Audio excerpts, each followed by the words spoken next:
আসসালামু আলাইকুম রহমতুল্লাহি ওয়া বারাকাতুহু।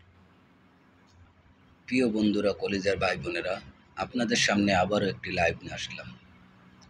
বাংলাদেশের রাজনীতির মাঝে এখন অনেক রকমের খেলা চলছে। জানি না এই খেলায় কে জয়ী হবে, কে পরাজয় হবে, সঠিকভাবে আমরা তো কেউ বলতে পারি না, তবে অনুমান করা যাচ্ছে। একটি দল, তারা সব কাজের বিরোধিতা করছে। একসময় এই দলের প্রত্যেকটা মানুষ ভালোবাসত। আমি নিজেও তাদেরকে ভালোবাসতাম, এখনও ভালোবাসি। নিজেও কয়েকবার তাদেরকে ভোট দিছি। দূর প্রবাসে আছি, মনে করতাম আমাদের দল, প্রিয় দল, মনে হয় দেশের জনগণের জন্য কিছু করবে এবার। কিন্তু না, সেখানে তারা ব্যর্থ হয়েছে। তারা দেখলাম এই 24শে গণ অভ্যুত্থানের পরে তারা যে কোনো সরকারের যে কোনো সিদ্ধান্তে তারা অমত জানাইছে। কিছু কিছু সিদ্ধান্তে তারা মত জানাইছে। যেগুলি মেন সিদ্ধান্ত, সেগুলিতে তারা তাদের মানে একটাই কথা, নো কমেন্টস। তো আমাদের প্রশ্ন, দেশটা আমাদের বাংলাদেশ, এখানে সব ধর্মের মানুষ বসবাস করি আমরা। সবচেয়ে বেশি আমরা মুসলমানেরা, 90% মুসলমানের দেশ। এখানে কেন ইন্ডিয়ান আধিপত্য থাকবে? এখানে কেন পশ্চিমাদের আধিপত্য থাকবে? ইন্ডিয়ায় কি আমাদের বাঙালিরা যে কখনো আধিপত্য তাদের জোর খাটাতে পারবে? না, কখনো খাটাতে পারবে না। কিন্তু তারা কেন আমাদের দেশে জোর খাটাবে? তারা কেন আমাদের দেশের আইন নিয়ে এত গবেষণা করবে? এই অধিকার তাদের কে দিয়েছে?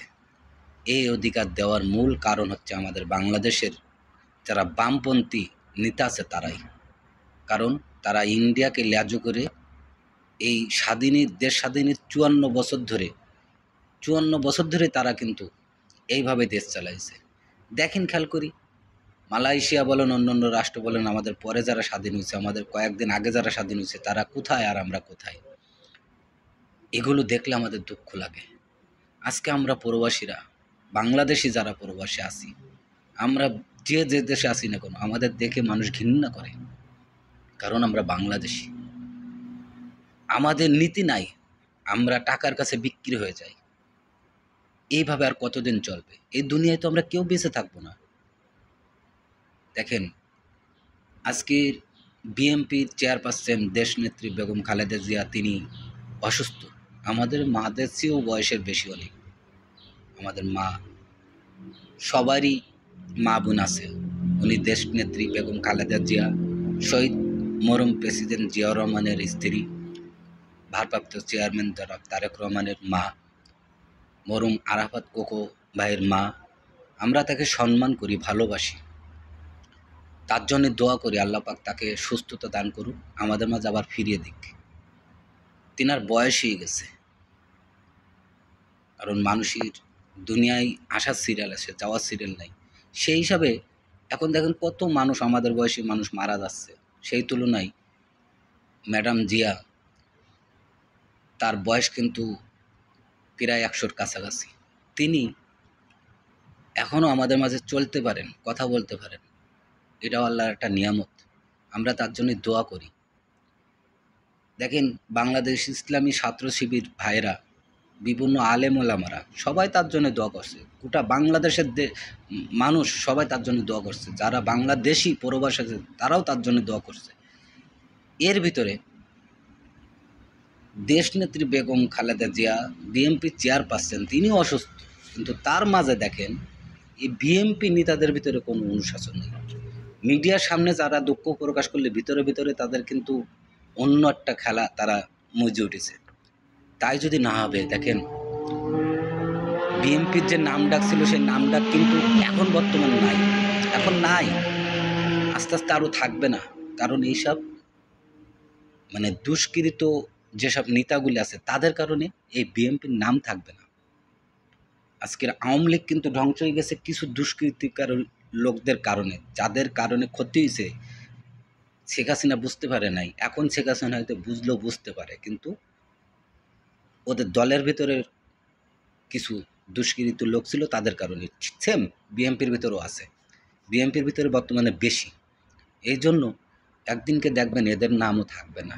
আমি হয়তো আপনাদের মতন অত দক্ষ না, অত জ্ঞানী না, কোনো নেতা না, কোনো কর্মী না। আমি একজন সাধারণ মানুষ, প্রবাসী, খেটে খাওয়া মানুষ। সবার কাছে অনুরোধ, আপনারা আমাদের দেশটা আর এইভাবে নিয়ে খেলা করেন না। দেশের মানুষের জন্য কিছু করার চেষ্টা করুন। আমরা যে এই প্রবাসীরা, বাংলাদেশিরা এই বিভিন্ন দেশে আমরা আসি, এই যে ইনকাম করে বাংলাদেশে পাঠাই, আমাদেরও তো একটু হক আছে। আমরাও তো কিছু বলতে চাই নাকি? আমাদের ভাষাগুলো একটু আপনারা বোঝার চেষ্টা করেন। আমরা আর আপনাদের কারণে এই দূর প্রবাসে অপমানিত হতে চাচ্ছি না। দয়া করে আপনারা সঠিকভাবে কারো দালালি না করে, কারো গোলামি না করে দেশ কীভাবে সুস্থভাবে চালানো যায় সেই চেষ্টা আপনারা সব দলের লোক একতা হয়েই সেই চেষ্টাই করেন। একজন আরেকজনের গুণগান গেয়ে আপনারা দেশটা ধ্বংস করেন না। আওয়ামী লীগ রাজাকার বলে আওয়ামী লীগ ধ্বংস হয়ে গেল। আপনারাও রাজাকার বলে আপনাদের দলটাকে ধ্বংস করেন না। মরহুম শহীদ প্রেসিডেন্ট জিয়াউর রহমানের আদর্শটা আপনারা ভুলেন না। আপনাদের কাছে অনুরোধ, সামান্য একজন নগণ্য মানুষ, আপনাদের কাছে অনুরোধ করছি, খেটে খাওয়া মানুষ, আপনারা আর এই দলটাকে ধ্বংসের পথে নিয়েন না। দেখেন, এই যে বাউল শিল্পী আবুল সরকার আমাদের আল্লাহকে নিয়ে যে ভাষায় কথা বলি, যে আমরা তো সম্পূর্ণ ভিডিও শুনলাম, বুঝলাম, এর পক্ষ নেওয়া কি আমাদের উচিত?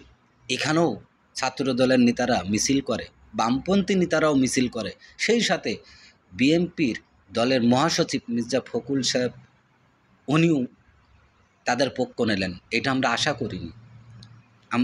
করিনি। আপনি কেন আবুল সরকারের পক্ষ নেবেন?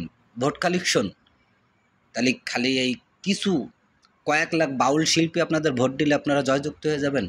গোটা মুসলমান আপনাদের বিরোধিতা হয়ে গেল। এখন আপনারা কি করবেন? আপনারা হয়তো বুঝতে পারছেন না, কিন্তু আপনারা আল্লাহকে যে অপমান করেছে তার পক্ষ যখন নেছেন, তখন গোটা বাংলাদেশের মানুষ যে যেখানে আসে না কেন সবাই বুঝে গেছে আপনারা কি করবেন ক্ষমতা আসার পরে। তা এখনও সময় আছে, আপনারা তওবা করে ভালো হয়ে যান। আল্লাহ আপনাদের সবাইকে হিদায়াত দান করুক। বাংলাদেশের সকল মানুষকে আল্লাহ হিদায়াত দান করুক, সুস্থতা দান করুক। আমাদের প্রবাসী ভাইরা যে যেখানে আছে সবাইকে আল্লাহ সুস্থতা দান করুক। আর অবশ্যই আপনারা ভোটটা এবার বুঝে শুনে, দেখে শুনি, তারপরে আপনারা ভোটটা দিবেন। 500 টাকা, 1000 টাকা, 10 কাপ চার বিনিময়ে আর ভোট দিয়েন না। এই 54 বছর সব দল দেখা হয়েছে, আর এই ভোট করেন না। সবাই সবার মতন গুছাই অস্ট্রেলিয়ায়, কানাডায় বাড়ি ঘরদর করেছে, তাদের ছেলেপিলি বিদেশে পড়াশুনো করে, কিন্তু আমরা দেশের সাধারণ জনগণ কোন দেশে যেয়ে আমাদের ভাগ্য পরিবর্তন করতে পারি? আমাদের হয় লোন নিয়ে আসতে হয়, না জমি বিক্রি করে আসতে হয়। কোনো সরকার কিংবা কোনো নেতাকে আমাদের বিদেশ পাঠাইছে? না, পাঠায় নাই। অতএব আপনারা এবার বুঝে শুনে ভোট দেবেন। এটা আমাদের প্রবাসীদের তরফ থেকে একটা আকুল আবেদন, ঠিক আছে? সবাই ভালো থাকুন। কথায় যদি ভুল ত্রুটি হয়ে যায় দয়া করে ক্ষমা করে দেবেন। আবারও আগামী কোনো ভিডিওতে আপনাদের সাথে দেখা হবে। আসসালামু আলাইকুম ওয়া রাহমাতুল্লাহি ওয়া বারাকাতুহু। আল্লাহ হাফেজ।